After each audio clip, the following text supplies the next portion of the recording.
Hey guys, welcome back to our podcast. Today we're talking about lying to yourself. Ricky, you can take it away. So, in today's episode, Dan and I are just going to share our own kind of perspective on this. And I just want to share my one small thought about this. Um, I wouldn't say necessarily, I'm not going to say whether lying to yourself is good or bad. Definitely, you can kind of manipulate it into certain ways that could be positive or negative for you. In this situation, I'm going to talk about, like, obviously relating it back to dancing and in competition. One thing that I can relate to lying to yourself would be kind of, I would say, more on the lines of like visualizing yourself rather than lying to yourself because I don't know, I just don't like that word. But what I would do is like something that would be positive that I try to do sometimes. It helps with students a lot is like visualizing yourself on the competition, that you're like the only couple on the floor and you're not worrying about everyone around you. Not necessarily like lying to yourself, because yeah, let's say you have 10 couples on the floor.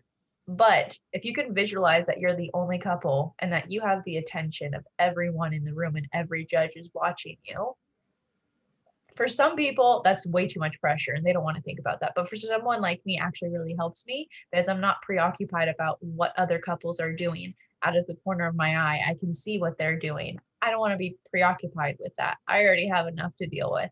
A lot of times I would like to visualize myself, or in other words, kind of lie to myself that I'm the only one on the floor right now, me and my partner in the audience, that I'm just there dancing for them and for myself instead of dancing in the competition at that moment with all the stress and aggression of everything else happening around me.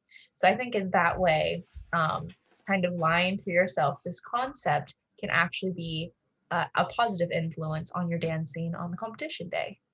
Yes, so guys, different ways can be different people might have a different thought when they hear the phrase lying to yourself. For example, I I recently had an injury and I go to physical therapy and the therapist asked me, he's like, "Hey, how's your leg doing?" And I say, I want to think that it's better, but I could be just lying to myself. Like I'm psychologically just telling myself that my leg is actually getting better. And this is when this is one of the examples where this is good because some pain can go away just through just psychologically. You can force yourself to think that the pain, like you're getting better, and you'll actually physically get better. It's like a whole science that's not been thoroughly researched. It's amazing, in my opinion. And then I have also something for that's negative. Lying to yourself. Let's say you have this one teacher, right? And coach, and that coach is not really for you. Let's say they have some different ideas for you. They have some that don't really fit you in any way, shape, or form. Maybe they have their own style that they're trying to push through in the dance world and they're trying to push that style onto you. Basically, not really a good teacher. And you're telling yourself that there's a good teacher, maybe just because you spend time with them, you're close to them, just like as a family friend or something like that. And you're always lying to yourself, oh, they're good. They're definitely a great teacher. But in reality, if you look at it logically, they're not really the teacher for you. So that's also a negative side that you can look at.